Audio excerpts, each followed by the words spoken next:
حدیث مبارک حضرت صلی اللہ علیہ وسلم نے فرمایا تم میں سے کوئی شخص ایماندار نہ ہوگا جب تک اس کے والد اور اس کی اولاد اور تمام لوگوں سے زیادہ اس کی دل میں میری محبت نہ ہو جائے۔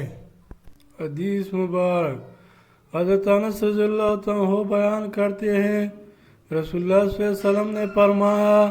تم میں سے کوئی مومن نہیں ہو سکتا حتیٰ کہ میں اسے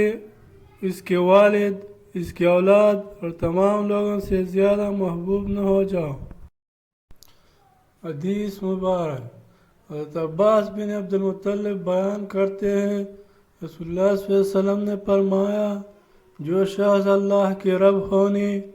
اسلام کے دن ہونے اور محمد صلی اللہ علیہ وسلم کے رسول ہونے پر راضی ہو گیا اس نے ایمان کی لذت کو پا لیا۔